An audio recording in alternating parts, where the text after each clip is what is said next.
you're a target. Most people think cyber attacks are going after $100 million from one individual, but it's done so low and so little, you don't even notice it. Can they literally access your bank account and take money from a bank account? Yes, most of your banks will allow you to do EFTs, electronic fund transfers. And the problem is you didn't protect the password or you didn't turn on the security settings. Most of the time, you're liable, not the bank. One of the cool things of cryptocurrency is it's untraceable. But the problem is a lot of people have their crypto wallets with a password and they can go in and empty your wallet. Even the money in a bank account can be that vulnerable. It's scary because the US is one of the few countries in the world that doesn't have a unified law on security and privacy that protects citizens. We think it's all regulations, but they're not protecting you, they're protecting the institution. So you talked about ransomware, phishing, identity theft. A lot of these attacks are coming from Russia, North Korea, Iran. The problem is we know where they are, but we can't do anything. And then the other thing with phishing is you get a message that it looks like it comes from Amazon, nothing against Amazon, and it says the recent order you just placed is on back order. If you want to receive this item, click on this link to reorder. Do not click on links under any circumstance. Eric, you were the commissioner of cybersecurity for President Barack Obama. Tell us about what happened when he wanted a smartphone. A smartphone is a tracking device. If the president says he wants a smartphone, you can't tell him no. So we sort of have a challenge where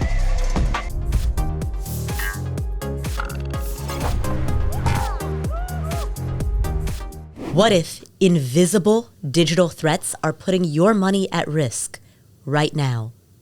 Cybersecurity might be the overlooked weak point of your financial plan because getting scammed, getting hacked, these are things that could ruin your retirement and put a serious dent in your net worth. We're going to discuss that and how to protect yourself in today's episode. Welcome to the Afford Anything podcast, the show that understands you can afford anything, but not everything. Every choice carries a trade-off. This show covers 5 pillars: financial psychology, increasing your income, investing, real estate, and entrepreneurship. It's double I FIRE. I'm your host, Paula Pant. I trained in economic reporting at Columbia. Today's episode focuses on protecting your wealth and protecting your business in the digital age. Dr. Cole, our guest today, is a former CIA hacker who is now a cybersecurity expert who has advised multiple major companies. He's been inducted into the InfoSec Hall of Fame, and he served on President Obama's Commission on Cybersecurity. Welcome, Dr. Cole. Why should any ordinary person who's listening to this right now care about cybersecurity? How does it affect their money? So the short answer is you're a target. Most people don't realize that, because here's the reality. If you go in and look at a $3 billion company, they have a team of 60 people doing cybersecurity. You try hacking them, good luck. You look at some big names like Bill Gates or those types of folks, they have dedicated people and cybersecurity specialists like me monitoring and tracking their accounts. So you're an advisor to Bill Gates, right? Yes, yeah, his personal estate. So you go in and look at those types of folks, good luck, right? Because most people think cyber attacks are going after $100 million from one individual. The reality is, if you go after a small business owner or somebody who owns a dental practice or even a doctor that works at a hospital or a professional in other fields, they probably have nobody guarding their security. They probably have minimal security measures. And here's the thing. If I go in and steal $50 from everybody every month, most people won't notice it.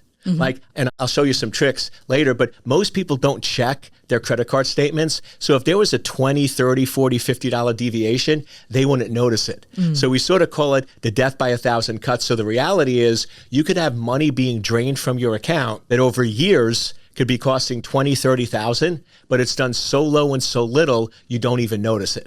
So it could have a huge impact. Second, if you don't have good cybersecurity, I can trick you to going to a website that you think is legit, and you go in and put in your name, your date of birth, your address, and things like that, which is very common. Most people give that out like candy on Halloween. And you do that, and you have your identity stolen. Somebody can go in and open credit cards. It's very common at Costco and Target and these other places, because when you go in to make a purchase, they say, hey, do you want to open up a credit card? Right. Try doing it once. It's scary the minimal amount of information you need about somebody. We get this all the time with our clients where they're opening up multiple credit cards. They're spending $500 or $800, so it's below the fraud alert systems. They know how the fraud alert system works. Target, fraud alert, if you're under $1,100, it won't alert. So they're going to always stay between $700, $800. They know how to bypass the security system. But then here's the reality. They open up 4 or 5 credit cards in your name. They run up $800, $900. They go to a bogus address, but they're under your name. It destroys your credit. So now a lot of my clients, they think they have great credit because they're always paying off credit cards. They're always doing good financial things. They go to get a loan or they go to buy a house and they get denied because they have like a 220 credit rating. And they're like, how could this be? And they're like, well, you have 5 outstanding credit cards with unpaid debt on it and it destroys your credit. So it can also impact your credit on that front. It could basically take over your identity, your bank accounts. A big area that we see a lot of professionals getting burnt on is cryptocurrency. One of the cool things of cryptocurrency is it's untraceable. Right? That's why people like it. That's why it's used for ransomware and other attacks. But the problem is a lot of people have their crypto wallets with a password. And those passwords are known if you use the same password across multiple sites and you're not using 2-factor, and they can go in and empty your wallet. And we've seen this all the time where I get these calls from folks like, Eric, I put my entire life savings in cryptocurrency and ran it up to 500 or $1 million, and I woke up this morning and it's empty. What can I do? And the unfortunate sad part is nothing. So it's one of those with cyber, it's prevention and detection, and you need to go in and protect that. And then so the last thing is if you have parents or grandparents, they're one of the biggest targets because they have money, they have time, and this is not a negative, but they didn't grow up with the technology. They're naive and they trust people. So if they go in and get a message saying, hey, this is from your bank and we're noticing unusual activity, please click on the link, and they will, and they'll empty out their bank accounts. To me, one of the movies that everybody needs to watch, the action is a little questionable, but it's a great movie, is called The Beekeeper with Jason Statham. It's an action flick, but the core message in the movie is there's this wonderful 65-year-old lady. She's a mom, and I mean, she's just the sweetest, kindest person.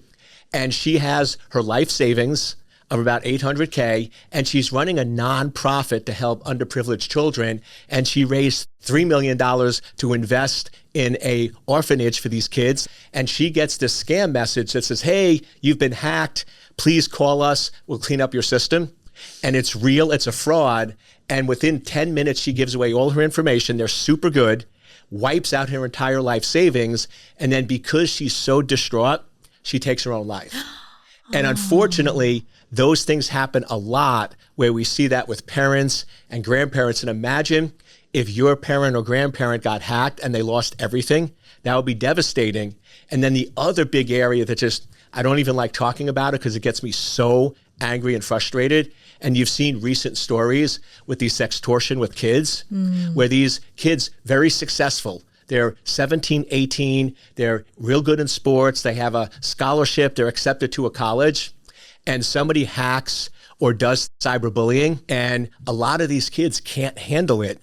They don't know who to talk to, and we're seeing more and more of these children taking their lives because they just can't handle that reputational damage. So whether you have kids, whether it's you or whether you're a parent, cybersecurity over the next year is going to impact your life.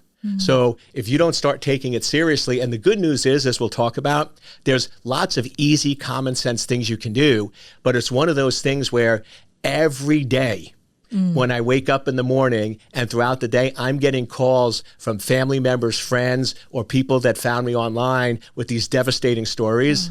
So it's one of those things to the listeners is it's going to happen to you. So the more proactive and you can realize you're a target and cybersecurity is your responsibility, you can save yourself headaches or devastating events happening to your family. Wow. One thing that I hear in your answer are a variety of different types of ways that you could get attacked. Yeah. You mentioned ransomware, You mentioned identity theft. You mentioned a number of Yes. You mentioned phishing schemes. Phishing schemes Right. are very common where they'll send you links or text messages. Yeah. Ransomware, or what they call extortion, going in and stealing your identity, credit, bank hacking. Yeah, there's a whole range of attacks. Can we go through what some of those attacks are? What is bank hacking? Can they literally access your bank account and take money from a bank account? Yes. A lot of people do not realize this, but most of your banks will allow you to do EFTs, electronic fund transfers, and most banks, depending on the size of your account, will let you take at least 50% in an EFT. So if you have $200K in your savings account, they can actually do an EFT for under 100, like 75 or 80K, and you do not get an alert. And all they need is your account number and your password to be able to get in and do those types of attacks. And the reality is you put your account number in a lot of different places. Yeah. And one of the things that people don't realize is, like, you pay with a check. Yeah, your bank account number is written at the bottom of the check. Exactly. And those checks sometimes can easily be caught or accessible. And especially when you do online purchases and you go in and put in your checking account number, like online billing, a whole nother topic. But think of how many different locations, from local municipals to small little places, that have your bank information. Right. And then, so I get your bank account information. Then I can go in and guess your passwords, because most people have probably had their account and passwords taken in attacks and available on the dark web. And there's actually dictionaries of common passwords that people use. So if you're using dictionary names and numbers, which most people have some sort of predictability around it, those passwords are readily accessible. So now I can go in, get your banking information, get passwords information, and depending on your security settings, that can sometimes be enough to go in and do EFTs. And then here's the problem. If you don't have a learning turned on, which is one of the things we'll talk to later in the show, if you don't have that turned on, most people don't check their bank accounts for multiple days. And the way it works with the fraud-based systems is you have 48 hours to report it, because there's a 48-hour hold, and then they transfer the money and it's too little too late. So if you go check 3 or 4 days later, you're pretty much out of the money. And the problem is, if it's because of your negligence, and that's a hard pill for people to swallow, but if you had a weak password, or you didn't protect the password, or you didn't turn on the security settings, most of the time you're liable, not the bank. Wow. So you're actually out that money. And that's sort of the same thing with cryptocurrency. So people don't realize this. And when we talk about the security settings, people are always like, oh, Eric, that's an inconvenience, like spending 5 extra seconds logging in. But what I always tell people is, okay, 5 seconds is an inconvenience, but having your entire bank savings or your identity stolen, you're going to be inconvenient for 9 months. So which inconvenience do you want, right? Do you want a 5 second or a 9 months? So people just don't think it's going to happen to them.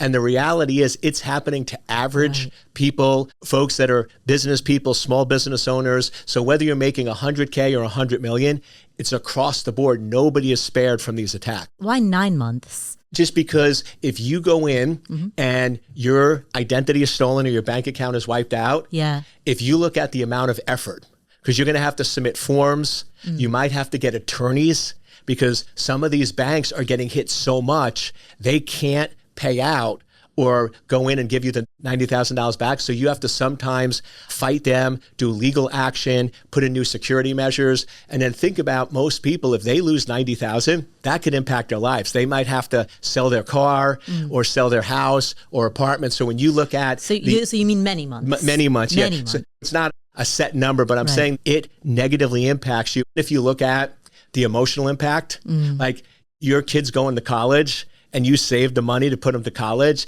and now your child can't go to college because your money's wiped out, or now you have to get a loan and you have to work a second job. So you look at emotional impact and impact on your family. And it's once again, it could be even more, but it's many, many months. And I find on average, when you look at the emotional support, the time, the energy, the effort, that it's usually somewhere between 6 to 12 months that it negatively impacts you. So that's why I just use 9 as an average. Right. Wow. So I think a lot of people understand that cryptocurrency is the Wild West and there's a lack of regulation. And part of the risk that you take if you decide to go into cryptocurrency is that lack of regulation, that lack of rule of law protecting what you're doing. But I think that most people, myself included, didn't know that or don't know that about bank accounts because banks are one of the most highly regulated institutions in the United States. Other than pharmaceuticals, right, or weaponry, there are very few industries that are more highly regulated than banks and the financial institutions generally. So I think a lot of people would be surprised to learn that even the money in a bank account can be that vulnerable. The thing you have to remember is, you're right, it is one of the highly regulated industries, but the regulations are around protecting the bank if they get compromised. So you go to your bank and it says, FDIC insured up to $300,000. That's if the bank gets hacked. Yeah, $250, I believe. Or $250. So if the bank gets hacked and the bank goes out of business, you're covered. But what people don't realize is the regulation, and it's scary because the U.S. is one of the few countries in the world that doesn't have a unified law on security and privacy that protects citizens. Most of the regulations out there are protecting the entity. Like HIPAA protects hospitals. It doesn't protect individuals. The bank regulation protects the bank. So if the bank goes bankrupt or out of business, you're protected. But if you don't protect your password and somebody gets in and gets your user ID and password, that doesn't protect you from the regulations. You're liable, not the bank. And that's where you have to be real careful there. Because, we think it's all the regulations, but they're not protecting you. They're protecting the institution. In addition to bank vulnerabilities, can you go through some of the other ones that you described? So you talked about ransomware, phishing, identity theft. Phishing, I know, is a big one when it comes to closing a mortgage, buying a home. So phishing is a technique of, it's basically what we call social engineering, which is the most common method of exploitation, where you're tricking or manipulating something to do something they normally wouldn't do. So common phishing techniques, I don't know if you've seen this, but it happens a lot. You get a text message that says you have unpaid tolls in Florida. Yeah, I get those messages all the time, and I look at them and I'm like, I don't have a car. I live in Manhattan. I don't have a car, but I get messages almost probably 2-3 times a week telling me I have unpaid tolls. And here's the thing you have to remember. The frequency in which you get them is the frequency in which people are falling vulnerable to it. If they sent out that message and nobody clicked and nobody replied, they'd stop.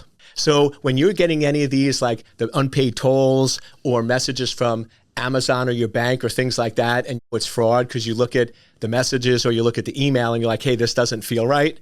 The frequency in which you're receiving it is the frequency in which people are falling victim to it. So just that Florida toll example, which is like $49, they have made over $3 million on that in 6 months. And the problem that we have is we know who they are. We know where they're coming from, but they're in countries that don't have extradition treaties and it's not against the law. A lot of these attacks are coming from Russia, and then people are surprised, North Korea, Iran, that those are big scams because they're easy, they're simple, and we don't have extradition treaties or laws. So the problem is law enforcement and cybersecurity professionals like me, we know where they are, but we can't do anything. So that's why these attacks continue. And then the other thing with phishing is we see these all the time.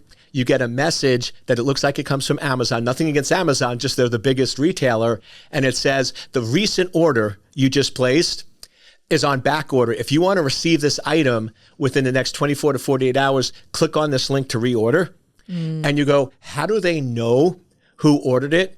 Here's the reality. Most people are ordering from Amazon. So if I send it out at 9 in the morning and 3 o'clock, the probability that at least 20 or 30% of the people have probably ordered at Amazon is pretty high. So once again, people think it came from Amazon. They're not checking. They click on the link.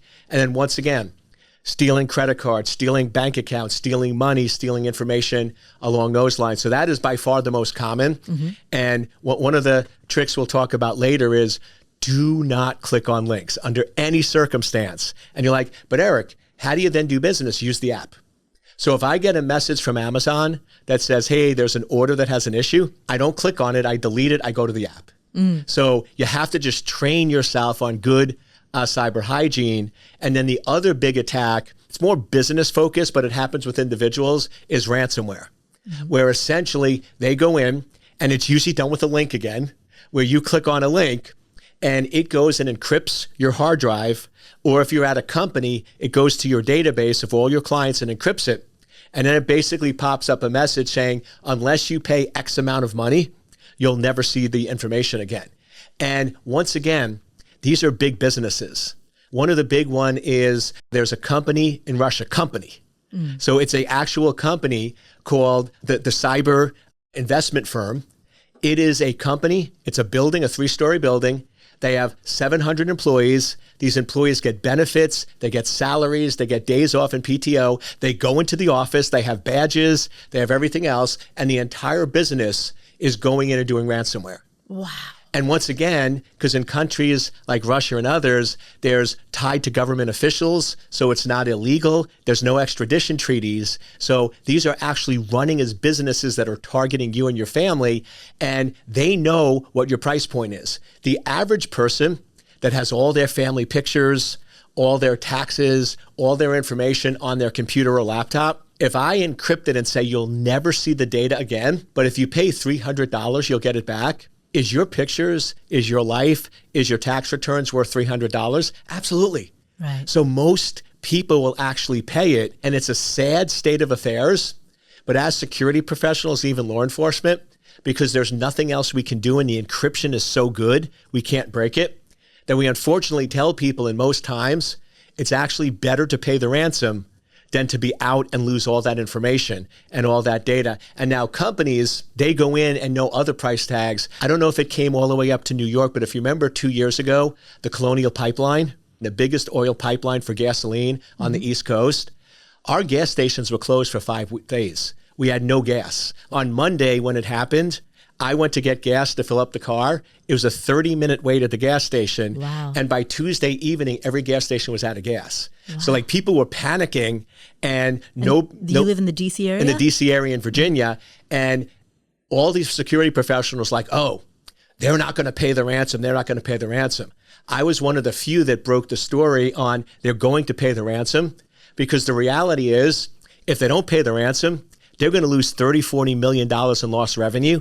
If they pay $5 million, they'll be up and running within 12 hours. And sure enough, by Thursday, I was right. They paid the $5 million ransom, and gas was restored by the weekend. So these are the things with bigger companies. They know the monetary loss and the pressure points. So the ransom demand is going to be low enough that it's actually easier to pay the ransom than suffer the pain of having your systems down and unavailable. Wow. There's something that feels very mafia about that. Yeah. It's the cyber equivalent of someone coming to your store with a baseball bat and saying, would be a shame if anything happened. Yep. Right? And you just nailed it, because here's the reality that is really the hard part of why I sometimes tell companies, if you don't pay the ransom, you lose $30 million. But if you pay the ransom, you get your information back. But here's the problem. If you pay the ransom once, you're in the frequent flyer list. It's like New York in the 70s. They would come in, the mafia, and they'd be like, if you don't pay protection services, then we're going to trash your store. Right. You don't believe them, they trash your store. So then you pay the whatever it is, couple bucks. But once you do it once, you're going to have to pay every single month nonstop. So the same thing, if you pay the ransom and you don't then fix the problem and hire good security professionals, they're going to come back every quarter and hit you up going, hey, because we're such nice people, right? We're such nice, evil hackers. Instead of $5 million, we're just going to charge you $100K every quarter. So if you play $100K, we'll provide security protection, right? It's all marketed as a business. It's not evil. It's like, we'll provide security protection and monitor your site, and we won't hit you with ransomware. But if you don't pay, then you might have to get hit with ransomware every 3 to 4 months. So it's actually a mafiosa disguised as sort of being nice, legitimate services, but it's really not. So it's one of those things you pay once, and if you don't fix the problem, you'll keep paying over and over again. Wow. And this happens to individuals as well, right? Yes. So the price tag is lower, but it happens to individuals. But here's the problem, is you or the average person gets hit with ransomware at their home. It's $300. So unfortunately, if you try reporting it to the police, it's a small amount that, yeah, they'll file a police report, they're not really going to do anything. Right. The FBI is not going to be concerned because it's under typically their limits, which is usually 5 or 10,000. And the media doesn't care about $300. So nobody realizes how bad it's happening. Nobody realizes that it's happening to people across America on a regular basis where they're paying anywhere from 100 to 300 because they know what your income is. So they know what you can afford. So they tailor the ransom to that amount. But because no one's socializing it, no one's talking about it, no one's bringing it up, people have no idea how bad it is. But it is really a pandemic that's impacting a large number of people, but nobody's talking about it. How are the types of cyber attacks that we're discussing right now, how are these similar to or distinct from scams, right? So when I think about, for example, someone calling the grandparent scam, someone calling a grandparent and saying, hey, your grandson is in jail, you need to send money for bail, please send the bail money to this address. Is that a different classification of financial problem, or is that, how are cybersecurity and financial scams related or different? If you go back sort of 4 or 5 years ago, they were sort of different, and then the scams were very targeted on purely monetary. And they were really phone driven, where they'd call you up and say, hey, your son was arrested or something happened. You need to give us $200 or $300, mail it or EFT it. But today, because of the technology and artificial intelligence and all those, they've really sort of merged together, where now they're almost one and the same, and it's the same entities doing it. So if you go in and think about, it's really just a delivery mechanism. So if I send you an email that says, hey, I've been arrested, or I don't know if you've seen this on social media, where social media attacks will get compromised, and then they'll text everybody in your following saying, hey, I'm traveling to Puerto Rico or Mexico, and the most unfortunate thing happened. My wallet was stolen, my driver's license was stolen, my credit cards were stolen. I am stuck and I have no way to get home. Can you do me a favor and send me $500 and to this account, and I will pay you back when I get home, but otherwise you might never see me again because I have no way of getting home. I have no money and no access to anything. Now, most people, if you're nice and kind and it's legit, like if my friend legitimately had that issue, I'd send them the money in a second. But so people get emotional about it, they think it's important, and they'll send it. That message, I could call on the phone, I could do it in social media, I can do it in an email. So it's really the same message of social engineering. It's just done at different levels of delivery. And sort of a funny story with that is one of my friends had his account hacked, and he had like 500 people in his contact list, and they sent out that scam. And I'm talking to him, and he's mad. And I'm like, dude, how much did your friends lose? He's like, nothing.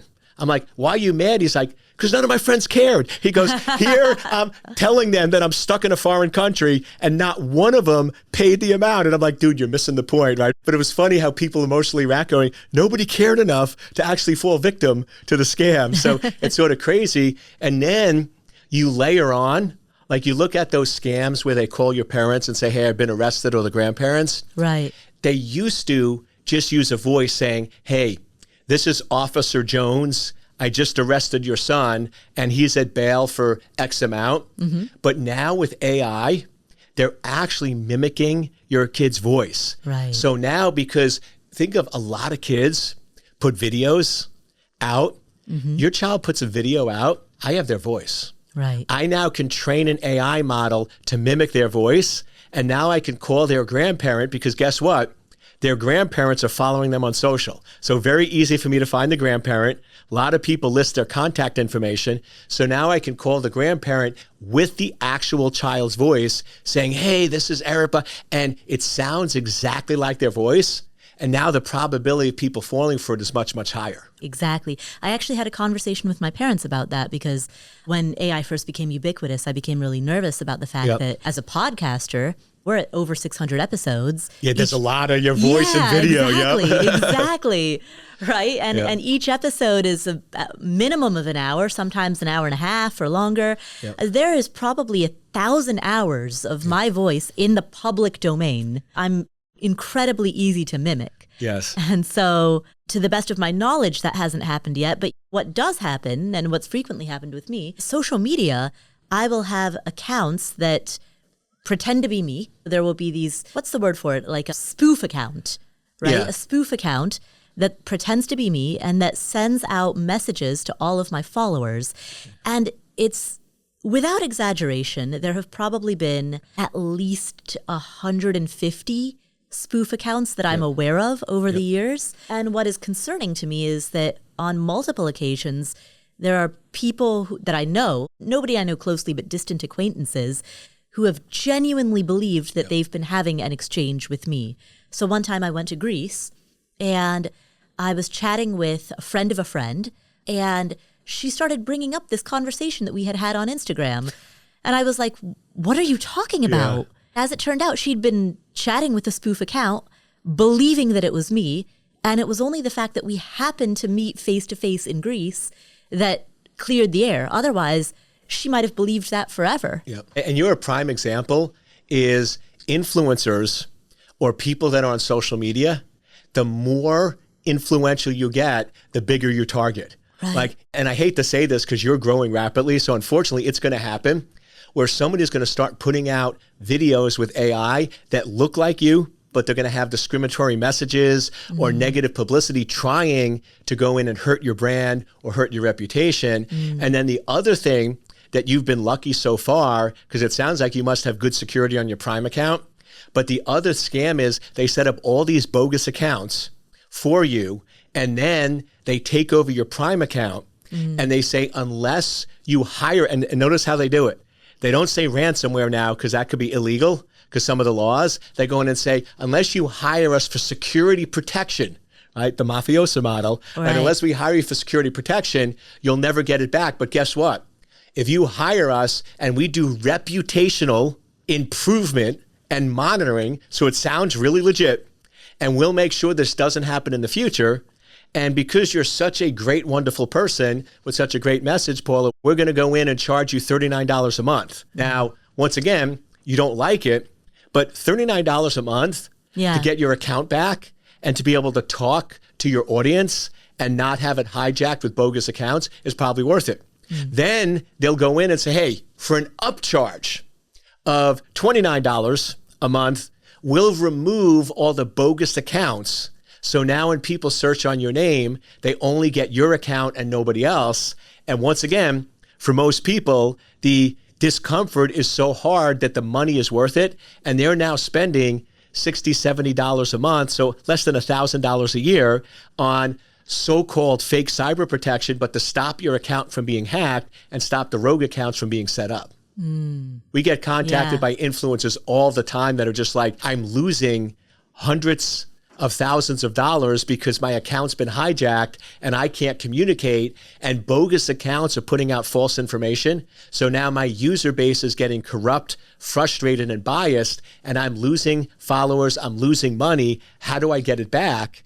And unfortunately, in a lot of cases, it's if you didn't prevent it in the first place, it's very hard to get it back after the fact. And and one of my big fears is that someone will scam a fan of mine who will pay money believing that I have asked them to do so. Yes. So I know there's a guy who's in our space named Mr. Money Mustache, and he has publicly written about how someone spoofed his account, sent out messages to a bunch of his followers, and one of his followers paid $1,500 for some quote-unquote investing course because they believed that it was coming from him.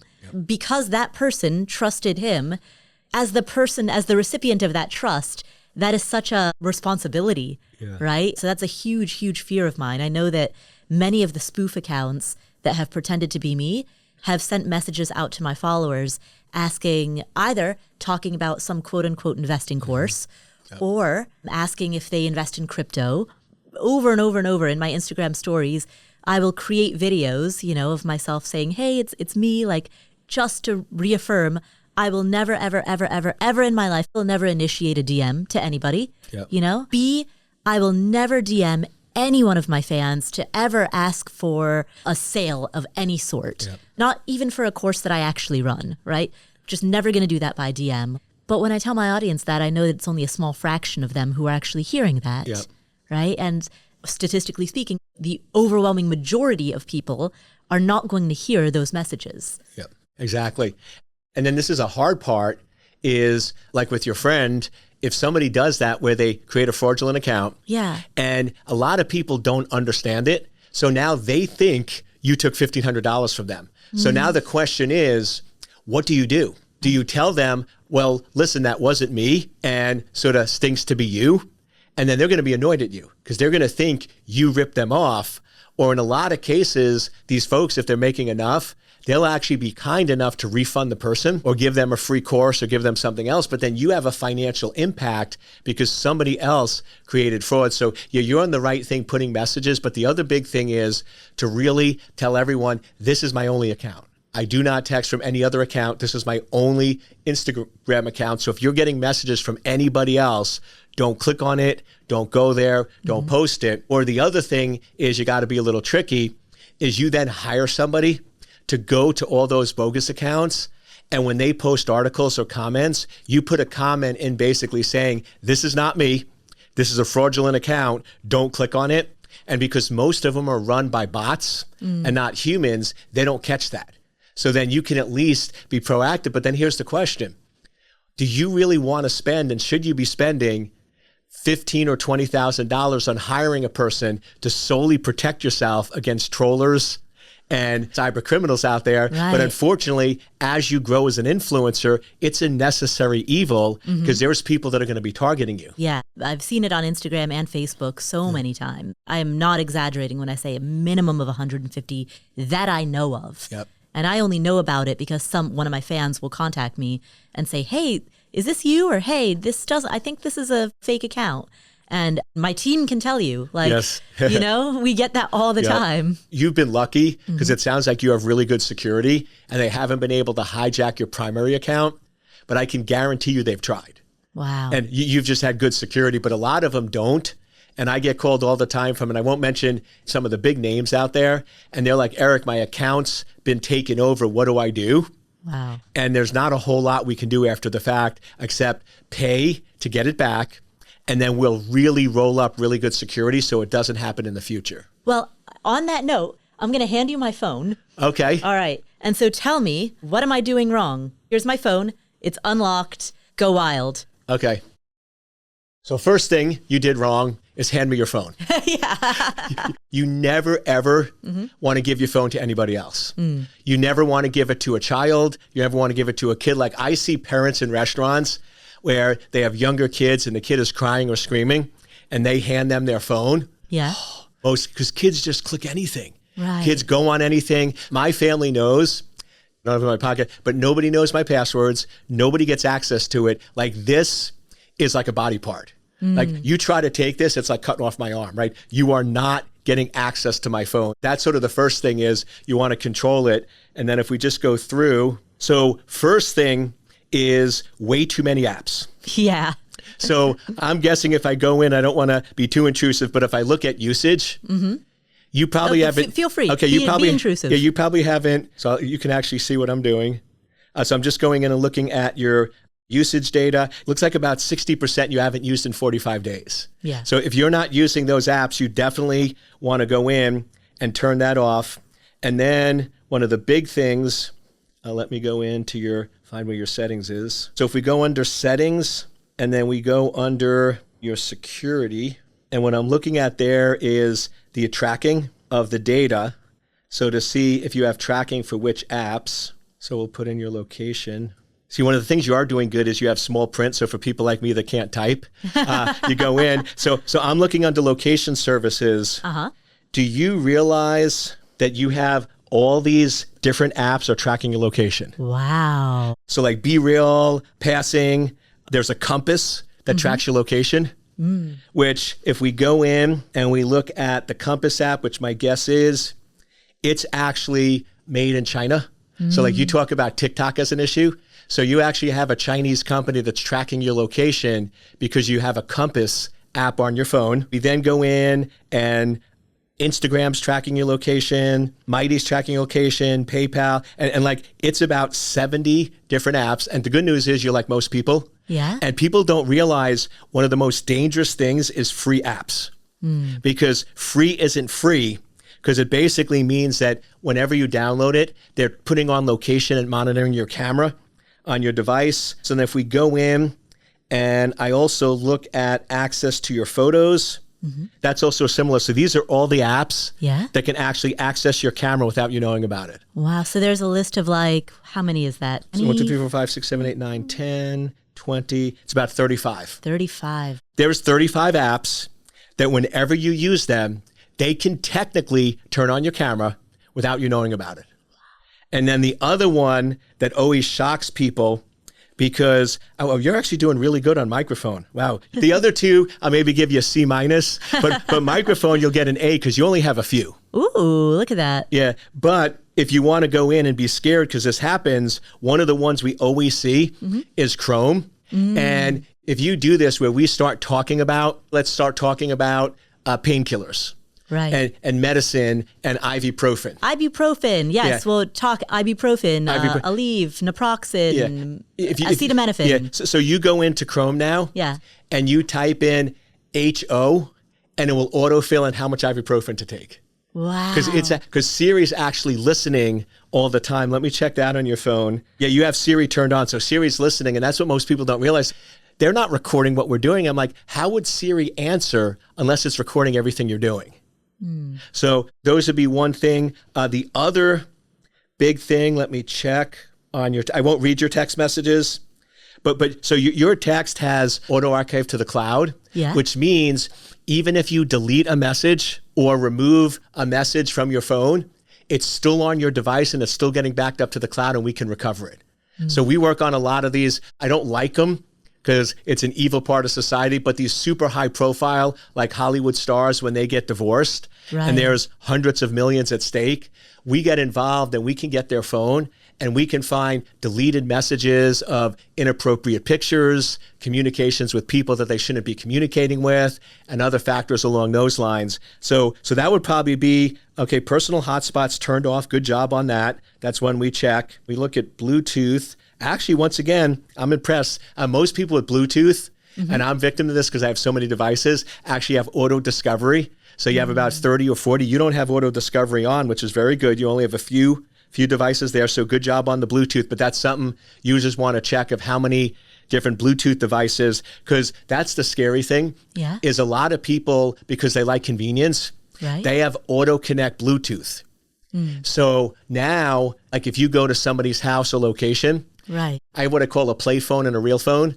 So a play phone is just so I can mess with my friends, and I have auto discovery, and I go to their house and I'm like, oh, I just connected to your fridge, your thing, or I only do this with friends I really know, but most people have smart thermostats in their house or smart ovens, smart fridges. So I'll go in with only people I really know and they know what I do, is I'll go in and all of a sudden they're like, why is it so hot in here? You just start messing with the settings. I turn their thermostat up to 85 degrees, or I want to make sure I'm careful with this because we don't want to cause problems. All of a sudden I'll turn on their oven or their stove and they're like, what's going on?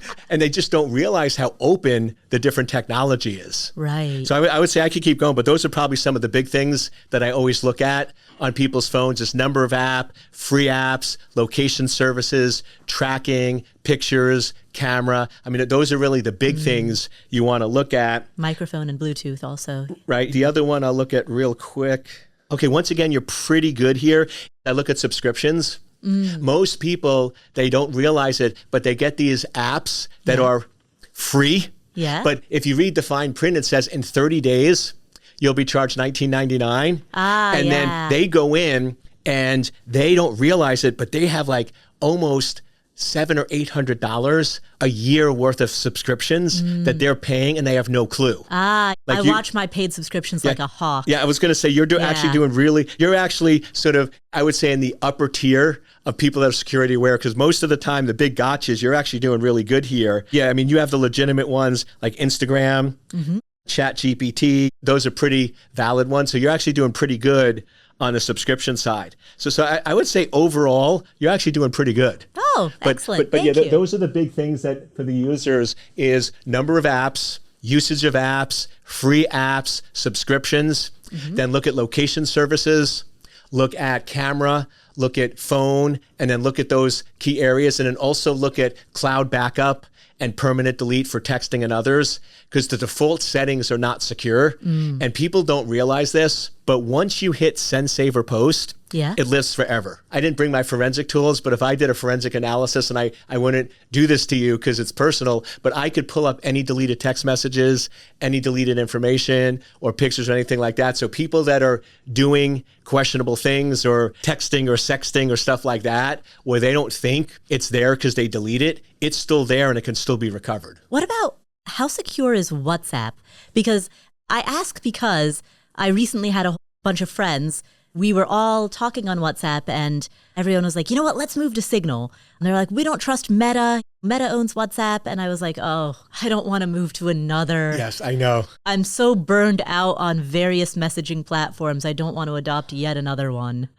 Yeah. WhatsApp, fame to claim, is when you're traveling internationally, you don't get text charges for normal text messaging. Yeah, exactly. So really, Wi-Fi, it's really the Wi-Fi texting ability. So you don't get charged. So it's really much more popular internationally, because like in Europe, people travel across countries and their cell charges over there are so much more than the US. So like most people in Europe are all about WhatsApp for texting because it saves them all this money and cell charges, and it's so much cheaper and valid. So it's really good for going out of the country. Well, I should say, I have a lot of international friends. So for international friends, it's a very good tool. But the reality is, and there's a reason why it's out for free. Free isn't free.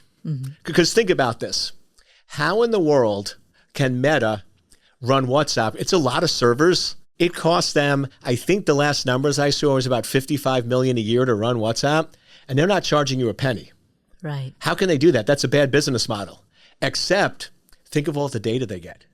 Think of all the information. So the good news is they're not tracking you specifically, because that actually would be against the law, but they're tracking your behavior based on your profile. So they're going in and saying, okay, we have all this communication about a female in New York City in this age bracket and group, and they're building profiles so they can do target marketing for all their other apps and all their other profiles. So yes, they are listening and monitoring. Now they're going in and filtering the data so they don't know it's you, but do you really want all your communications monitored and tracked? And that's really where Signal comes in. Signal, you have to get verified contacts, and it's point-to-point encryption.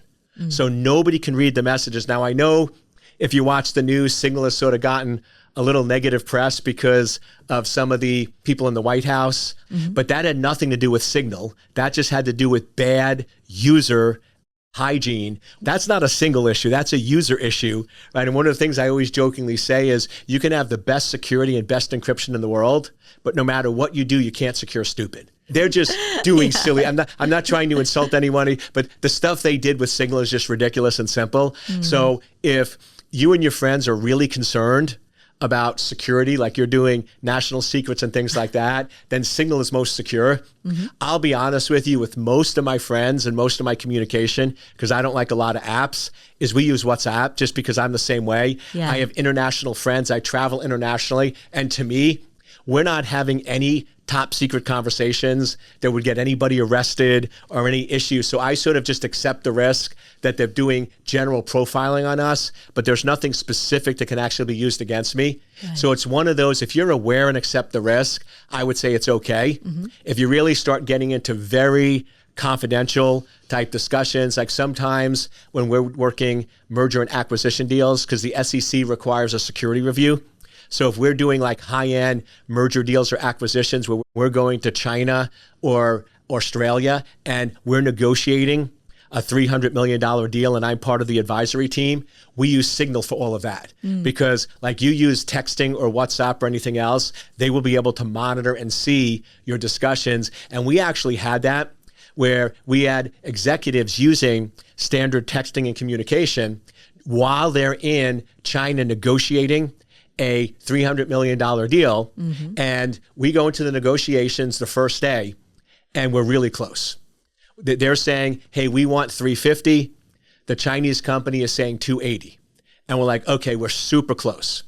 So then that evening, I didn't realize it, but the executives and vice president were starting to text each other going, this is awesome, because we would went as low as 200, but if they're coming in at 280, let's just go at 285 and get the deal done. They come in the next day into the boardroom. I didn't know this happened, but I'm there with them. And they go, okay, 285. And the Chinese company goes, 200. And they're like, what are you doing? They're like, we know last night you discussed it and you said you'd go as low as 200. So now it's 200 or we walk away. And then they're sort of stuck. So people just don't realize how vulnerable these apps are. And when you talk about corporate espionage and assets and intellectual property, it is very, very active in China, Russia, even Australia. So you just got to be super careful of the type and level of communication. And for super sensitive, you go Signal. For friendly communication, WhatsApp is acceptable. Now, you said Signal is point-to-point encrypted, and WhatsApp is end-to-end encrypted. Is that right? What is the difference? Okay, so WhatsApp, when I say end-to-end, it means from you to the meta server is encrypted, but then they decrypt, and then they re-encrypt to your friends. So they're seeing your communication. With Signal, if I encrypt the data, Signal at their servers don't decrypt it, and then you decrypt it at your point. So point to point means we're the only ones that are seeing the data. The servers are only seeing encrypted data, as with Meta and others, the servers are seeing unencrypted data. Oh, okay. So with WhatsApp, there's really 3 parties involved, whereas with Signal, there's two parties involved. Exactly. But the benefit of WhatsApp is if you're at a coffee shop or you're on a wireless network at a hotel or an airplane, anybody else can't sniff or see your communication. So it is protected from local sniffing, but it's not protected from server level attacks. Eric, you were the commissioner of cybersecurity for President Barack Obama. Tell us about what happened when he wanted a smartphone. So as you can imagine, presidents of the United States are people, and they're really running a business, just a very large business, the country, and they want to communicate. So you think it's simple. Hey, you just go to the store and you buy a smartphone. But the problem is, and what most people don't remember is, a smartphone is a tracking device. So do we really want the president of the United States to be able to be tracked anywhere he goes, any location, any spot in the White House? So we sort of have a challenge where if the president says he wants a smartphone, you can't tell him no. You have to tell him how to do it in a creative manner. So at the time, one of the most secure devices was actually a BlackBerry. So we actually went in and configured the BlackBerry to connect to alternative cell towers. So now if he was, say, in the Oval Office, it would actually show up that he was across the street and vice versa. And then we also went in, which is a key aspect that I do with my phone with high profile individuals, is when he's in the White House or other locations, you turn off cellular and you connect to wireless, because wireless doesn't have the same accuracy of geolocation as cellular does. So we basically went in and I gave him a device so he can still communicate and make phone calls, but he couldn't be tracked or located or present any threats to himself or his family. And turning off cellular and just going on wireless, I mean, what that makes me think of is any time that staying in a hostel in Costa Rica, right? That's exactly what I do, just because I don't want to replace my SIM card. So it's funny to hear that high-profile individuals do that as well. The trick, though, and this is the magical trick, you have to use something called a VPN or a virtual private network that actually not only encrypts your data, but also masks your location. I always joke, if you're bored and you just want to have a good time in Vegas, don't go to the clubs. Just go in and turn on a wireless sniffer, because it's technically legal at a big hotel in Vegas. And most people don't realize text messages and pictures are sent plain text over the wire.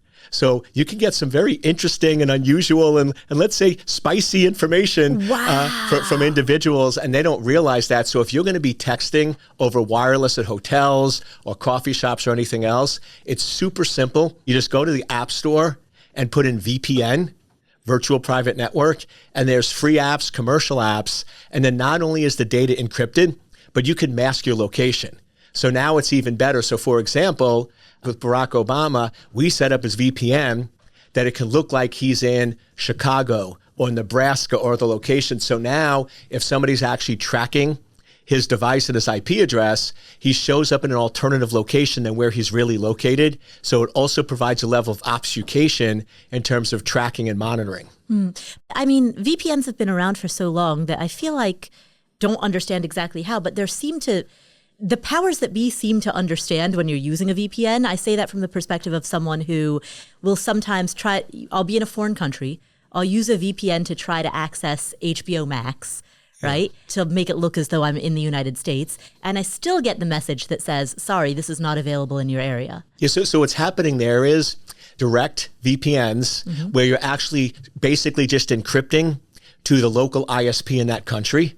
So in those cases, you're still going to be blocked because you're showing up as a foreign IP address. But if you get some of the commercial VPN products, you can actually change your location. So it can actually tunnel to a location in New York. So for example, when I'm in some countries like Saudi Arabia, which are very restrictive, like they're super restrictive on what you can do. But yeah, if I go in and have my commercial VPN set up to New York, then I can still access US sites in English, as opposed to if I go to Google in Saudi Arabia without the VPN, it's all in Saudi Arabia. I can't read it. So if I go in and change my location, but that's one of the key things we're going to talk about a lot today is these products have great security, but it's turned off. So you need to know to go in and reset the settings. So like if you're using a standard VPN, it'll still be in country. But if you go under settings, security, and location, and you change your location, then you can actually appear in the US and bypass those filtering controls. Okay, I want to talk more in a moment about how to adjust settings, security. Like, I want to talk more in a moment about what we should be doing. Okay. But before we get to that, going back a bit, we talked about WhatsApp and we talked about Signal. What about TikTok? Is TikTok Chinese spyware? Like, if you download TikTok, does that mean that the Chinese government could subpoena the company that owns TikTok to get access to your photos? Are we at risk if we have TikTok on our phones? Or is that all just a bunch of hype? So yes, no, maybe. And I'll just go and take you back to sort of a story to lay the context because I think it's important. So in 2000, I'm part of different government task force. I think if you read my bio, I worked at the CIA as a professional hacker. So I'm often brought in on these scenarios. And so in 2000, I was part of an unclassified task force, so I can talk about it. And they said, okay, Eric, if you were China and you wanted to launch a cyber attack against the US, how would you do it? And I went in and researched and everything else, and I came back with my report. And what I basically said in the report is, I would create an app that's targeted at 16 to 20-year-olds in the United States, because they're the future generation. And I would make this the coolest app on the planet. I would make it like social media on steroids. So you can actually do pictures, text, video, interact, and make it so much better than anything that's available at the time. And then I would market the heck out of it to get everybody hooked on it. And then we would monitor and track all their activity for 8 to 10 years. And once again, as far as I know, it wasn't publicly published. Then you look at TikTok, and I took out the paper. It was almost an exact blueprint. Wow. Where TikTok is an application focused on 16 to 20. Now adults are using it too, and it's monitoring and tracking everything we're doing. And here's the reality. All of that data on our activities, our behavior, and everything else is stored on Chinese servers that the Chinese government does have access to. So when I said yes, no, maybe, it isn't active malware. So like one of the mistakes that Congress has made where they're like, it's spyware, where it's gathering and blah, blah. No. It doesn't install anything on your computer. We've reverse engineered the TikTok agents. It doesn't put any malware on your system. So it's not locally monitoring or tracking, but here's the reality. TikTok turns on location services. So you're allowing it to track your location with your data and information. So now if you're voluntarily putting information on TikTok about your behavior, your activity, your videos and everything else, and they're monitoring it, that's not technically spyware, that's user cooperation. So everything you post, everywhere you go, everything you do, now good on you because you did not have location services turned on for TikTok. So gold star, but most people do. Most people, if I look at their phone, they absolutely do. So we're giving all this information to TikTok, where there's a company that's run in China and tightly connected to the People's Republic. So they're monitoring and tracking. I think TikTok's been in business 8 or 9 years. The 8 years of data of US people that are stored on Chinese servers, we're not talking about that. That's going to stay in China, and they're going to be able to have that for the next 20 or 30 years. So they already have predictive analysis on US citizens, how we work and how we operate. In the worst case scenario, that data could be used for blackmail. We talked earlier about ransomware. Yes. It can be used not only for blackmail and ransomware, it can also be used for target marketing. It could also be used for tracking and espionage purposes. So for example, if I see somebody on TikTok and a lot of people say where they work, and they work at, say, IBM or a large research entity that's doing high-end chip design or high-end technology, China can do that and now use that to go in and do target phishing attacks to break into their systems or servers to be able to steal large amounts of intellectual property from the systems. Or you look at what happened with Aldrich Ames at the CIA. He was one of the people that was converted by Russia. What they basically did is, the way they converted Aldrich Ames is they basically got blackmail data on him and said, unless you steal information for us, we're going to ruin your life. Well, guess what? A lot of people are posting some questionable things or areas on TikTok that they don't think anyone else is seeing. Well, what if they get access to that and they can do the same thing, saying, unless you spy for us, we're going to use that against you. So there's so many different avenues that an advanced technology company like China could use to target Americans. The list is so long, it gets scary. To take this conversation back to money, there are, as you've elaborated on throughout this conversation, there are so many nefarious things that entities can do with our data. But as ordinary individuals, as investors, one of our chief concerns is protecting the net worth that we've worked so hard to build, the portfolio balance, the income, the legacy that we want to pass on. Can you share some examples of times when it's gone wrong?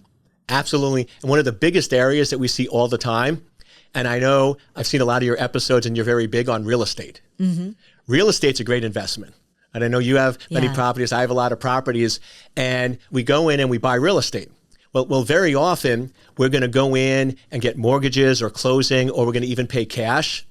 And we're using a reputable bank. So I'm using a really good bank, and we're like, okay, the bank's secure. But what we fail to realize is a lot of these closing companies and a lot of these smaller entities that get involved are small businesses.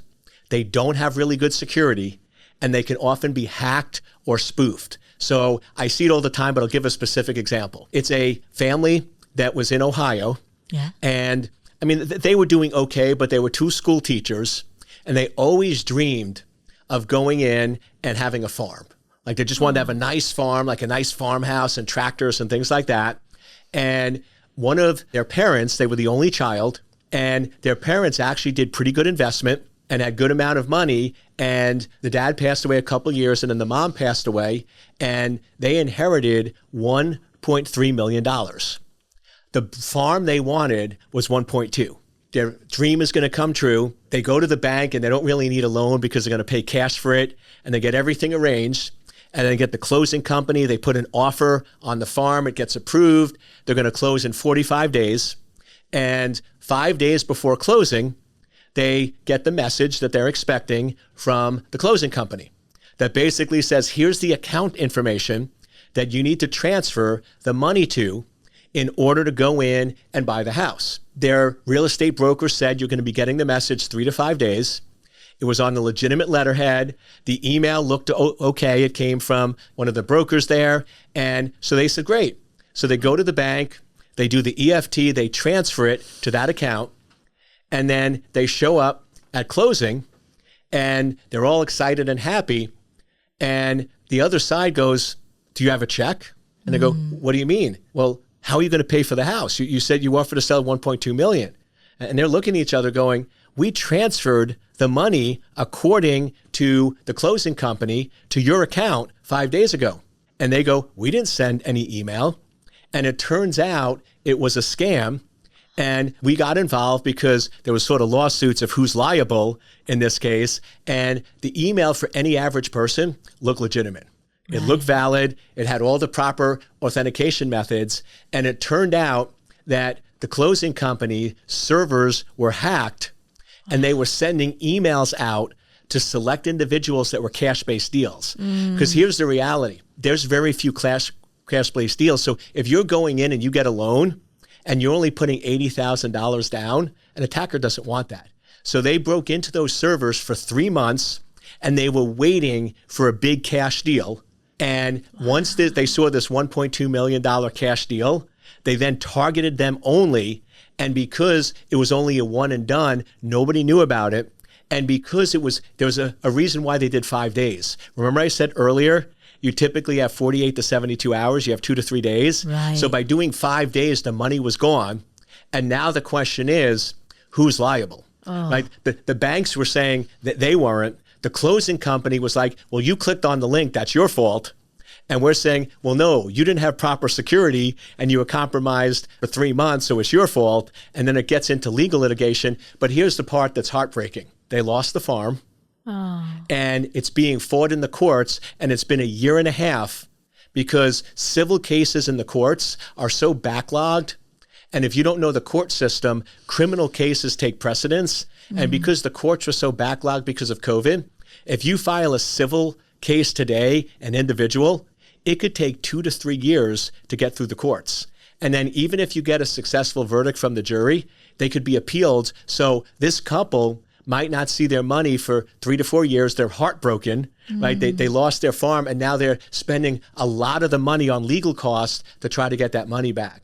And unfortunately, this is not isolated story. Like we see these types of instances all the time with large amounts, and you're like, well, what could you do? So a couple of things. One is, if you're buying any real estate or any large purchase, don't trust email. So what we do with all of our purchases is I go in and I call the actual closing company and say, is this legit? Like, did you actually send this email? And then what we'll actually do is, and I know people say it's crazy and it's old school, but I still go to a bank and get certified checks. Because me bringing in a physical piece of paper, sitting in the room with somebody who's brought their driver's license ID with a notary public and having witnesses in the room that I handed them to check is a much safer and better mechanism than trusting online.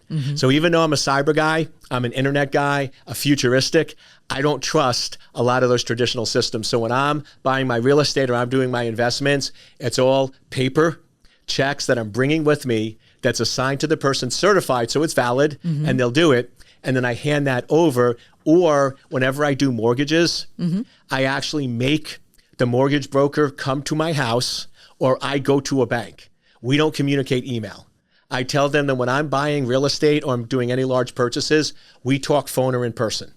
We do not use email. We do not use communication. I do not use websites because they can be so easily spoofed and modified. I know it's convenient. I know we like it, but sometimes going old school, face-to-face, paper checks, and phone is going to be so much better and safer. Right. The last house that I bought, I paid in cash. And I remember getting the email with the wire instructions and being so scared, right? And instead of relying on what was in the email, I went to the entity's website, looked up the phone number on the website, called that phone number, and then verified the information. But to your point, I mean, as I talk through that, the weakness in that is that that website could have been spoofed. Exactly. Yeah. But at least credit to you, you took an extra step. Unfortunately, most people aren't tech savvy like you, and you would not believe how many people trust that email and would just blindly transfer the money based on an email. And I mean, that's something, if I thought of, I could have done before our interview, is I could have sent you an email from a closing company that you would have thought were legitimate. And when you clicked on the link, it would have said, Eric says hi. We do that exercise with people all the time just to show how easy it is to spoof email, and how you look at these emails and you look at the legitimate email and the email I'll send you, they look identical. There's nothing that you can visibly tell. So, I mean, the name of the game is, for anything sensitive, anything involving money, anything involving your life, no emails, no links, no clicking. Right. Oh, you should rickroll people rather than the Eric says hi. Yeah. That would be that's true. That would be fun. That would be a fun one. I like how you think. So in terms of what we can do, if you're buying real estate, go in person, on phone or in person, ideally in person. Yes. Meet at a bank. Yep. Meet face-to-face at a bank for any type of transfer. Use cashier's checks. Don't click on links. That's no particular order, number 2. The other thing I'd add is sort of a 1A or a 1B is if you're investing in real estate, use known trusted entities and always go in person. So like I know a lot of times if you're buying real estate, the seller wants to pick a closing agent or pick sometimes out-of-state entities because they're a little cheaper, they get better deals. And I'm like, no. If I'm buying your real estate, and I do a lot of real estate investing, I'm using my trusted folks. So I have offices that are 15 minutes from my house, closing companies and loan agents and attorneys that I know and trust. And I'm like, we use these or no deal. And I know them, I trust them, and I go to their office all the time. So if you're doing a large amount of real estate, get some known trusted entities and always meet in person. Don't get me wrong, there's some really good small one-offs. And if you're buying a house once on a big mortgage, that's okay. But if you're doing cash deals real estate, trust and control who the people are that you're working with. Right. But what happens if one of your trusted entities if their servers get hacked? So I'm in person. So the chances of me getting rogue emails or anything like that are super slim. Right. But if they get hacked, they don't have any of my money or anything else. I'm bringing the money in a check. Right. So even if they get hacked and they try spoofing me or they get some details on the property or they try sending me EFT, none of that matters. And because they're not ever touching my money, the money goes from my hand to the seller's hand. So when I bring that check, I have my fingerprints on it and I'm not handing it to anybody else but the person selling the house. And I'm having that monitored and tracked. And sometimes if they allow it in big deals, I actually have a video because I want to have proof that they got the check. So now if they lose the check or they say something happened, I have actual evidence to show that I handed them and paid the money. And I know people are like, you're paranoid.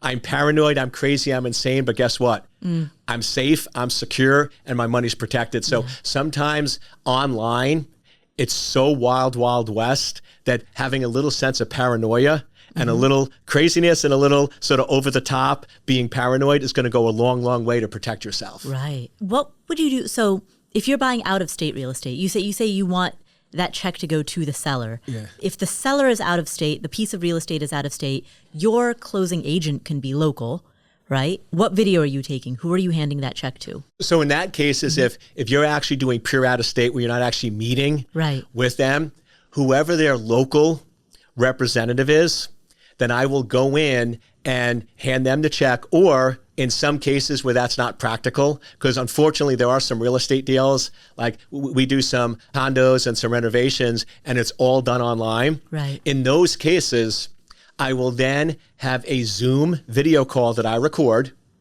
where on the call, they authenticate and verify who they are. So they're going to show me their driver's license. I'm going to show their driver's license. We're going to verify and validate, and they're going to tell me their banking information on the call, recorded with evidence and validation, and then I will wire to that bank, but I'm getting the validation directly from them. It's as if it's face-to-face. That's what's great with Zoom.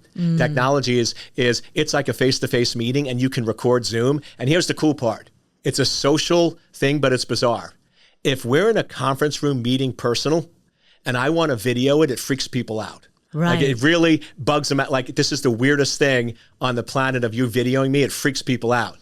But Zoom is so common. Right. Recording a Zoom call doesn't freak people out. So in some cases, if they don't want to meet face to face or they won't agree to video, I'll jump on a Zoom and record it. And it's much safer and protected. You now have evidence. I get the banking from them. I never trust email. And then we do EFTs bank to bank. That makes a lot of sense. And it's one of those where like people are like, okay, Eric, that's a little more inconvenient. It takes a little more time. But as I said before, wouldn't you rather take 10 extra minutes on a Zoom call recorded than lose $1 million? Right. Yeah. And then to your other question, so what else can we do? Because I sort of hijacked it. So here's my rules. First, every account from e-commerce to banking to healthcare, you have to use two-factor. Like passwords, I joke, passwords are so 1980. If you're going to use passwords, you might as well listen to the Bee Gees and wear bell-bottom pants, right? It's so out of sync. You got to turn on two-factor authentication. And then this is one of the things I hinted at, but we're now getting to this part where we're talking about solutions, is every type of service I know of, from Amazon to AWS to Instagram to banks to healthcare, they all have two-factor. but it's turned off by default because we're at this interesting stage where they don't think the public is fully acceptance. And if they turn on too many security and it inconvenience people, people won't use their service. So I think we're getting close. I'm lobbying. I go to these companies. I brief their boards, and we're very close to having security turned on. But right now, it's not. It's super easy. Go into your account, under settings, under security, under authentication, and just turn on two-factor. It's either 2FA or MFA, two-factor, multi-factor. And I think most people know what that is. It's where you log in with a username, password, and then you get texted a one-time code that you log in each time. Now, I know people go, it's an inconvenience. So here's the middle ground, is once you two-factor, you can have it remember your device, and it will actually remember your IP address and place a cookie, which is a unique cryptographic string on your computer. So now whenever you're coming from that location, you don't have to two-factor. You can just log in with the password. And now when you travel, like you go to a new hotel, it's going to say this is a new location, and you two-factor again. I was just in San Diego for 10 days for a trial. I logged in the first day, it asked for two-factor, but then it remembered my location and IP address, and I don't have to do it for the rest of the trip. So there is a balance there, but you can't trust passwords. Right. Almost all of the bank money transfers and all of the crypto wallets that have been stolen, I would say 95% of them were passwords only. Very few are two-factor. Two-factor is really hard to spoof. I mean, there's advanced attacks where they can take over your cell, but it's so hard and difficult. It's almost all passwords. So if you turn on two-factor, that's going to go a long way. Second, anything sensitive or involving money, put on account notification. So with my banks, if anyone's withdrawing money, EFTing, or even deposits, I get a text notification that basically says somebody's trying to EFT $35,000 out of your account. Is this authorized, yes or no? And if I'm doing the transfer, I know I'm doing it, so I have my phone ready, and you have 5 minutes to reply. So basically, I get the text message, and I reply yes in 5 minutes. Now, if it's fraudulent and it's the middle of the night, and somebody does it, I don't see it till the morning, but guess what? 5 minutes times out, and it automatically declines it. So now, and I know once again, people like, Eric, that's annoying to get text messages all the time. But as I always say, you know what's annoying? To wake up in the morning and have your bank account wiped out. So it's one of those, you're going to have a little bit of pain. You're going to have a little bit of inconvenience. I'd rather the extra security and not having any fraud committed. So account notification is another great mechanism. The next thing, which we talked about, is if in doubt, buy the app, don't do free. Like when I go in, if there's a free version and a $9.99 version, I always pay because the paid version doesn't monitor your location, camera, or microphone, and free always does. So minimize free applications. Then my rule is any app you haven't used in 45 days, delete, get off the phone. And I actually do the 10 app challenge. For an entire month, you only use 10 apps. Be really selective on the apps and use only 10 apps. And then try to remove or get rid of, because any free app that's on your phone is a point of exploitation. Right. So you really want to reduce those apps. Then, as we talked about, don't click on links, use apps. So if I get an email that says, hey, there's unusual activity with your bank, or hey, your Amazon order's been discredited, I immediately go into the app and I check the app. Apps are safe, email is not. So don't trust email, don't use links, always use the apps. And then the last one, which is sort of a little bit of a curveball for most people, is most of the attacks and most of the exploits are written for Windows. Not that Windows is more vulnerable, but Windows is one of the most popular operating systems on the planet. So most of these exploits where you click on links or you get hacked are all Windows-based exploits. So I basically, if you look in my little backpack, I only use an iPad. Because most of the exploits, most of the links, most of the compromises won't work on an iPad. So when I surf the web, when I check email, I basically only travel with iPads, because not that they're more secure, but they're simpler and less targeted. So the probability of compromise is a lot less. Wait, so I'm hearing two different things in there. One is the Windows versus Mac. The other is laptop versus iPad. Right. So Windows versus Mac, if you're talking about a full MacBook, are about the same. Yeah. So the Mac OS, the full Mac OS and the Windows OS are both vulnerable. So those, be careful. Like when you're using those, no links, minimize web surfing, minimize email, because they're highly targeted and there's lots of vulnerabilities. Then an iPad, which is actually a completely different operating system than the Mac OS. It's much simpler. Right. The iPad has very few attacks. So I use the iPad for email and web surfing. So when I work on client reports, I'm doing large data processing, I use my Windows system. But when I check email or I surf the web, I always use my iPad because it's a much simpler device and less probability of compromise. Oh, that's interesting. So I could shift to only using my Mac for when I'm doing audio recording, when I'm doing video editing, things like that, but then shift to an iPad for banking, using Google spreadsheets. Exactly, email, web surfing, all that stuff. Exactly, that really basic stuff. And then get rid of most of the apps on there. Bingo. Wow. All right, I've got my homework cut out for me. Yeah. Just to tie it all together, basically most people, in my opinion, should have 3 devices. So you have your Windows or Mac for your power user, like for doing video recording, video editing, working on large client deliverables, all that kind of stuff. Yeah, you have your desktop or laptop. Exactly. You then have your iPad, which is really going to be for your email, your web surfing, sort of the more risky stuff. And then you have your phone that has most of the apps for doing banking, healthcare, and others, but you don't have many apps. You only have the most secure ones. And then you use that for like WhatsApp, texting, Signal, and then your phone calls. That makes sense. Yeah. Separation. Yeah, you have your sort of 3 critical devices. So right. That makes sense. How do we protect our security when we're getting rid of an old device? Shred it, burn it, explosive. No, pretty much if you're using like Windows phones and things like that, you want to secure wipe it.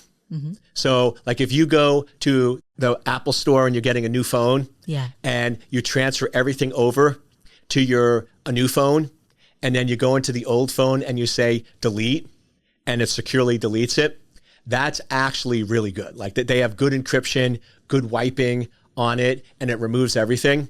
If you're super paranoid like me, I don't ever trade in old devices. I keep them, I lock them in a safe, or there are companies that will physically destroy them.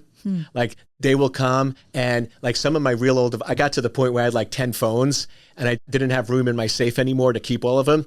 So there's actually companies, and it sounds crazy, that companies will come and you go to their truck and they actually have this tub and they actually acid bath it, and it basically eats the phone. So the phone is destroyed completely. And I know that's paranoid. What a cool job. Yeah, but here's the thing. My stock information in my bank, there's millions upon millions of dollars on there that spending $50 to destroy it is so much safer than, even though the encryption destruction is secure, I'm super paranoid.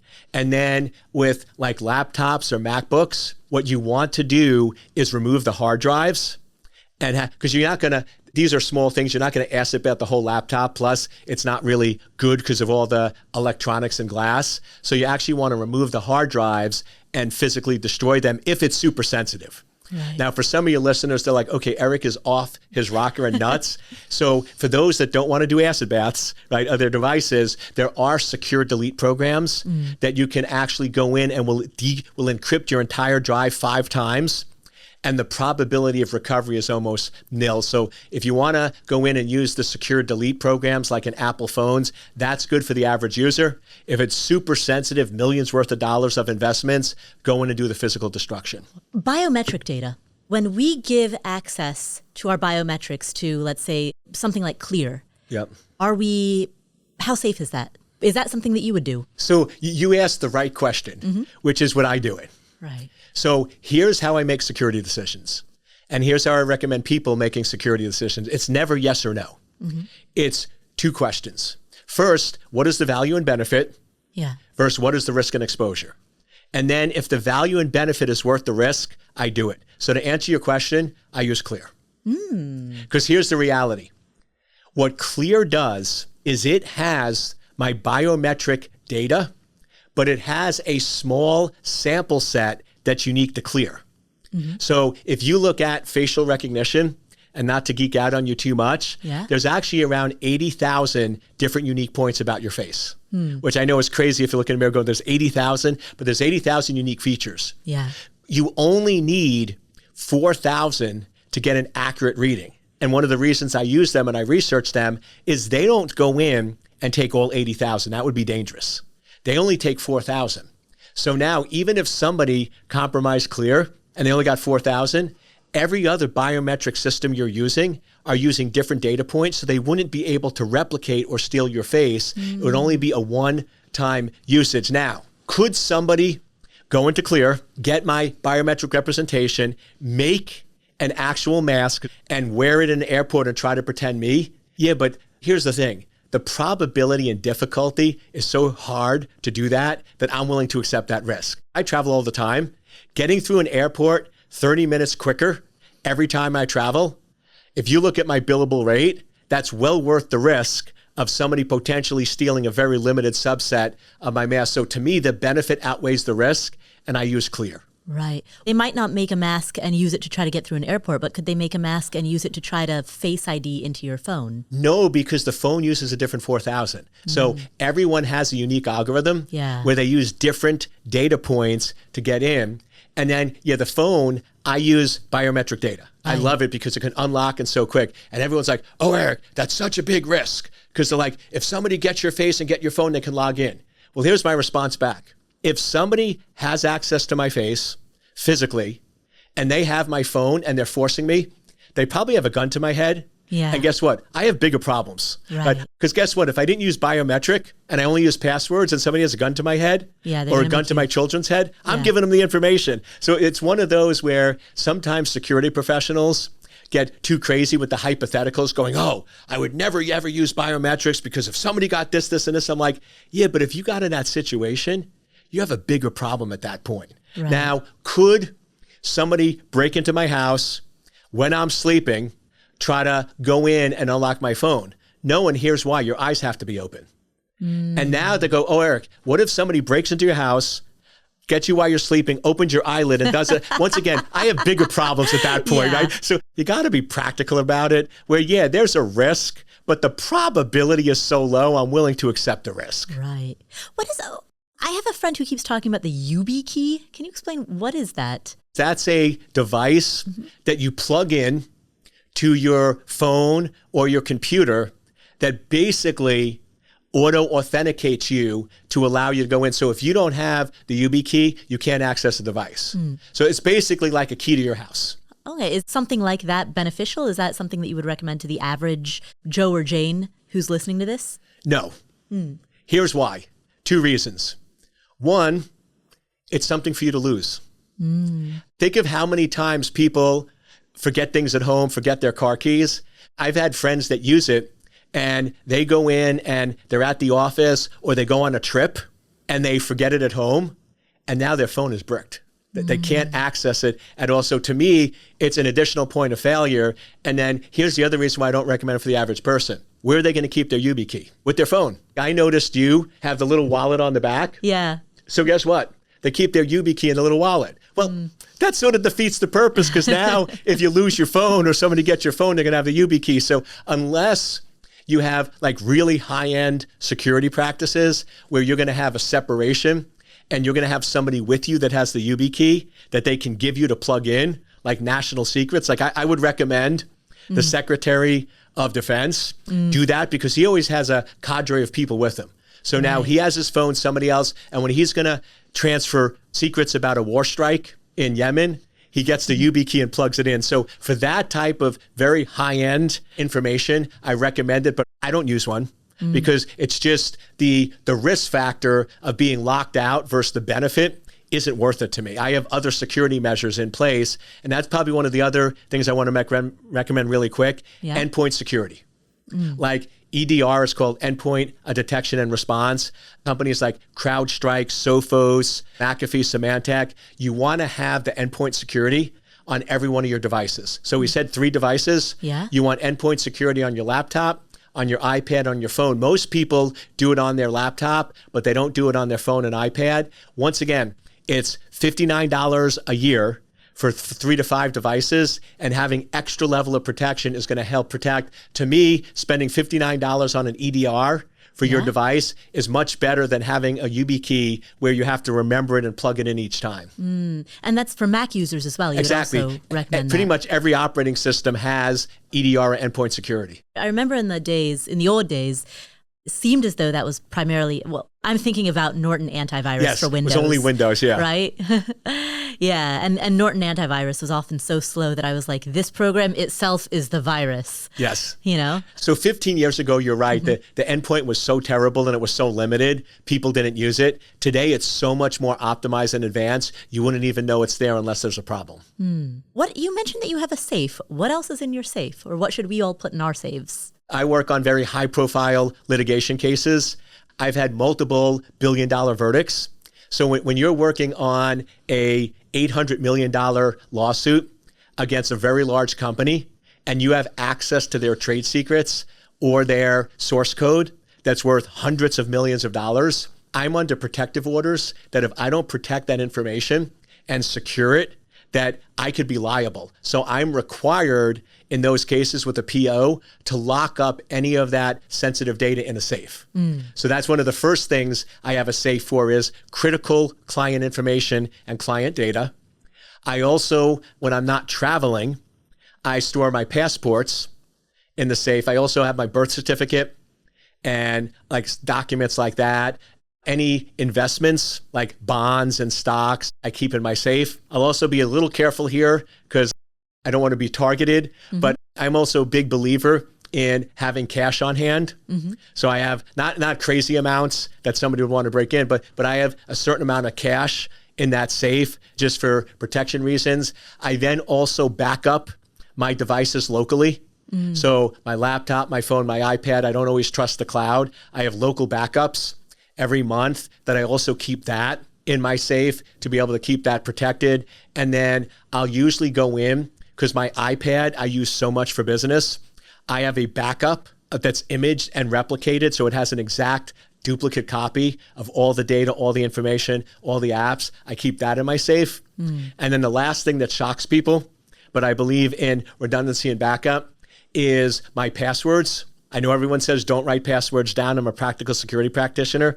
I write them down and I put it in the safe. Because now, if something does happen and I forget a password or something occurs and I need to get in, or something happens to me and a family member needs to get in, they also could have access to it. So I do keep that in my safe. So those are usually the fundamental things. And then my safe is not only fireproof, that's very important, because if there's a fire, you want to make sure that nothing burns inside of it.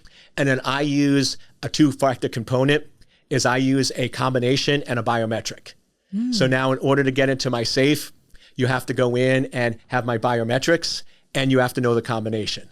So once again, for somebody to get in my safe, they pretty much have to have a gun to my head or a family member in order to get in or access it. Right. And then the last thing is, you actually want to keep the safe in a non-discrete location. Like you want to put it either sort of in a closet or in certain areas. And once again, freak people out, but I have a spot in my house where it looks like it's just a panel. You know how you have the grade for HVAC? Yeah. It looks like a panel, but it actually just has two spin screws and we open it up and the safe is back there. So it's a little non-discrete in where I keep it. And then last thing, because I'm always going to be honest with you, and once again, I wasn't going to say it, but I always like being honest and complete. I also keep a weapon, a sidearm in the safe. I believe in weapons and sidearms, but I also believe there can be too many accidents. And in a lot of cases, people have weapons for protection and the criminal can use it against you. Right. So I believe in weapons, but I believe in securing them and keeping them safe. So I keep that in a safe too. How large is your safe? Yes, it's about this high and then this wide. And it actually, you see how paranoid it is? It's actually a two cabinet. So there's actually a cavity. So there's two different. So all of my business stuff for my clients, I keep in one portion of it, which is the bigger portion. And then my personal items, which I know it sounds like a lot, but they're all pretty small. Right. I keep in the bottom portion. So there's actually two different combinations with two different biometrics. Thank you for sharing all of this with us. It paints a real picture about what we need to do in order to protect our investments, our money. I certainly have my list of homework assignments that have come from this. Where can people find you if they'd like to learn more? You can find me online. I use Dr. Eric Cole DRERICCOLE for my Instagram, for my YouTube. I put a lot of videos out there. My personal website is drericole.org. My company website is secure-anchor.com. And I just want to really thank you for having me on the show, because my mission is to secure cyberspace, and many people don't know the dangers. So the fact that you have me here so I can share the message with your listeners, I really thank you for doing that. Oh, of course. Thank you for coming. And you know, I think this is one of those topics that's incredibly important, but often not talked about, because it falls under the category of important but not urgent. Boom. You know? Until something happens, then it becomes urgent. Exactly. So it's just one of those things that lingering in the back of your mind. It's like creating an estate plan, right? Yep. Bingo. Like lingering in the back of your mind, you're like, I really should probably be doing something about this someday. But there's never any triggering event that causes you to take it seriously. And then it only becomes a problem like getting flood insurance, right? No one thinks about it until your house gets flooded. Like alarms. Right. Nobody gets an alarm until you're broken into. And that's why I love you asking me about the stories, because we can make it real. It's going to happen to you. Be proactive, and you can minimize it from happening. Exactly. Well, thank you for spending this time with us. My pleasure, and thank you for having me. Of course.